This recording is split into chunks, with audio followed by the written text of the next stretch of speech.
Fala pessoal, bem-vindos a mais uma aula no nosso curso de Imunologia Básica, Celular e Molecular. Meu nome é Carlos Rogério Figueiredo, eu sou professor de Imunologia na Faculdade de Medicina da Universidade de Turku, aqui na Finlândia.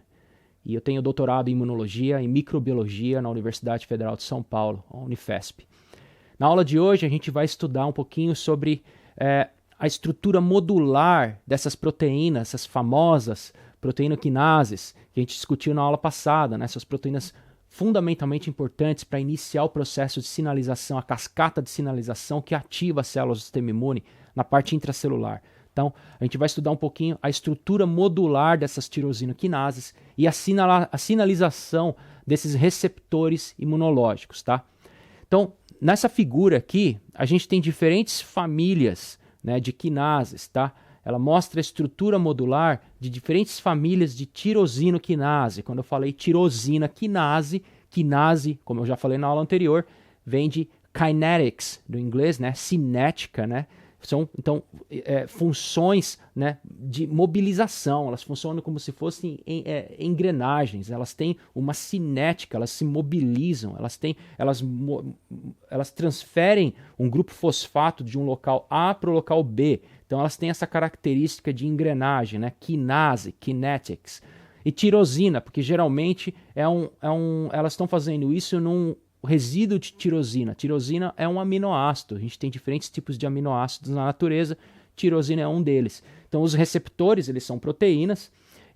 São formados de diferentes aminoácidos e um deles é tirosina. Tem alta afinidade a grupos fosfato. Então, uma vez que o ligante interage ali, abre o pocket de interação para um grupo fosfato, essas tirosinoquinases vão fosforilar essas regiões nos receptores, que são cruciais para a ativação da resposta nos linfócitos B e linfócitos T.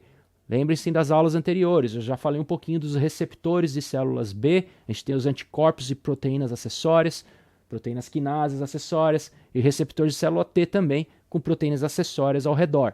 O receptor de célula T se liga a um peptídeo apresentado pelo MHC. O receptor de célula B, que é um anticorpo, e os seus complexos de proteínas quinases ao redor, o anticorpo interage com qualquer estrutura molecular vindo do patógeno, tá? E essas interações ligante-receptor ativam o linfócito através da interação com essas tirosinoquinases ao redor do receptor. Então a gente vai discutir um pouquinho as famílias dessas tirosinoquinases. A primeira delas a gente chama de SRC. SRC a gente chama de SRC, né? SRC kinases. São quinases SRC. Né? Elas têm essa estrutura aqui no esqueminha, como vocês podem ver, um domínio único, né? Que é o domínio U, tá? Esse domínio único é a parte específica da proteína que vai conferir as funcionalidades exclusivas do complexo, tá? Então, esse domínio único é responsável pela funcionalidade, tá? Aí a gente vem aqui, depois do domínio U, a gente tem aqui, por exemplo, o domínio SH3, né? Que é esse em verdinho aqui, domínio SH3, que é a região, né, que reconhece e se liga aos peptídeos que são ricos em prolina. A prolina é um tipo de aminoácido também.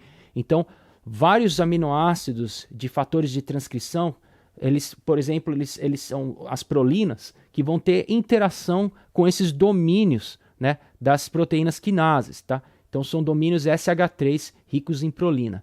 Daí a gente vem com o domínio SH2 também. Né? Domínio SH2 ele é homólogo ao domínio SRC, né? É o SRC Homology 2, por isso que ele é chamado de H2, SH2. Ele vai se ligar a polipeptídeos contendo o quê? Fosfotirosina. São tirosinas fosforiladas. Então, polipeptídeos ao redor que se interagem com essas regiões fosforiladas de tirosina. E aí, depois desse domínio, SH2, a gente vem com o domínio quinase, tá? Que é o domínio K, que é a região mais alongada aqui da família SRC, né? Então, esse domínio K, ele é a parte catalítica que fosforila os resíduos de tirosina em outras proteínas, tá? Então, na verdade, essa é a parte que vai ter a atividade de fosforilação, ele que vai transmitir o grupo fosfato de um local para o outro em outras proteínas alvos, como no caso os receptores. Então, esses domínios geralmente estão presentes em diferentes famílias. Você vê que as famílias elas se diferenciam, né, de acordo com a distribuição desses domínios, né, nesses grupos de tirosina quinases, né. O SYK, família quinase, né, ela não tem essa caudinha assim, citoplasmática que aderida à membrana, então ela vai ficar mais no citosol, né? Um outro tipo de família é a família TEC, pessoal. Aqui já começa a aparecer aqui esses domínios pH, né? Ele se liga ao fosfatidil-inositol, são fosfolipídios relacionados ao inositol lá na membrana plasmática, tá? Como por exemplo o PIP3, né, que está lá na membrana plasmática. Então esses domínios TEC têm funções muito distintas das famílias SARC.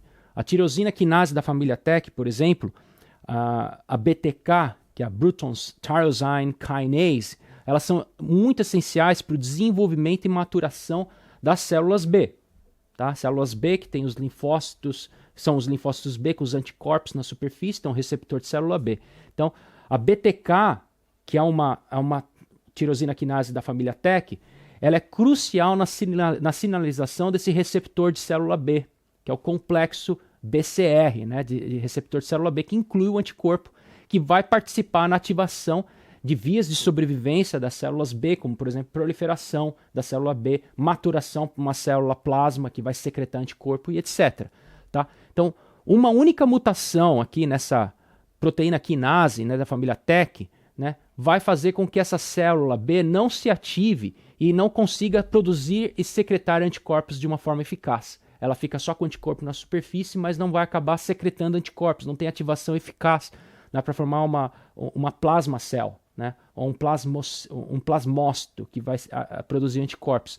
Então essa condição é conhecida como agamaglobulinemia. Tá? Ela está ligada ao cromossomo X, né? Os indivíduos que têm essa mutação nesse gene BTK, nessa família TEC quinase, não conseguem produzir anticorpos de uma forma mais eficaz, né? Então, em comparação com a família TEC, a SARC quinase está mais envolvida com as células T, pessoal. Então a família TEC, um exemplo que eu dei, a BTK, com a ativação do receptor de célula B. Já a SARC, um exemplo é a LCK.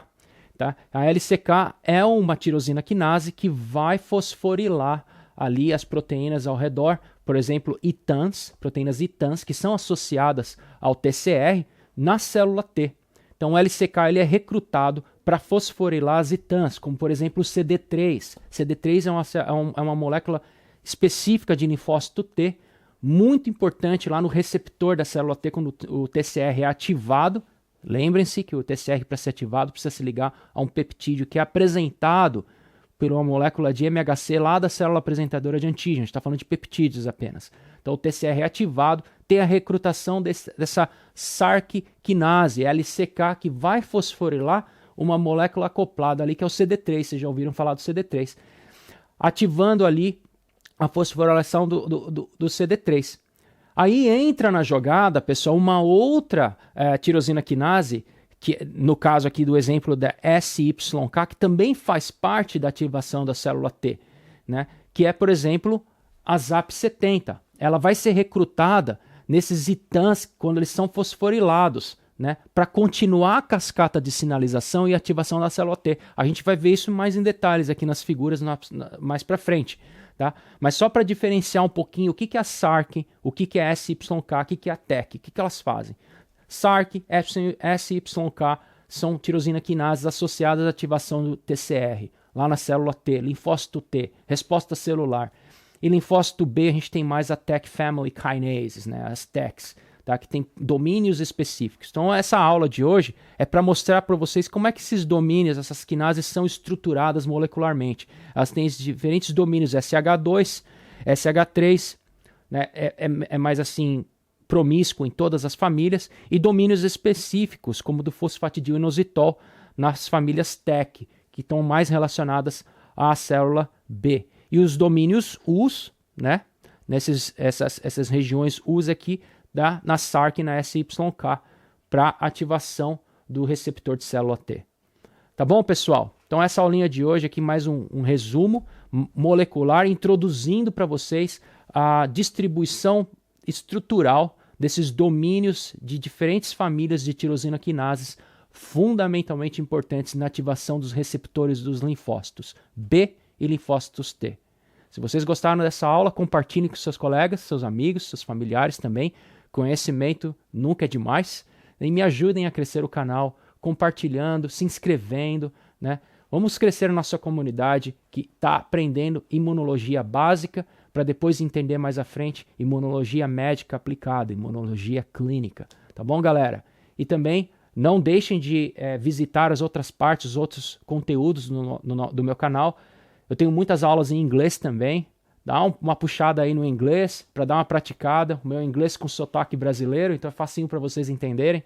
Né, que eu uso também para poder disseminar aqui os ensinos de farmacologia e ciências médicas na faculdade, principalmente para alunos internacionais aqui. Então eu criei esse canal aqui também para facilitar o acesso dos alunos internacionais aos conteúdos que a gente ensina aqui na Finlândia. Tá bom? Então aproveitem para aprender também as outras playlists do canal, outros conteúdos de farmacologia e ciências médicas nos podcasts. Um forte abraço para vocês, espero encontrá-los nos próximos vídeos. Até mais. Tchau, tchau.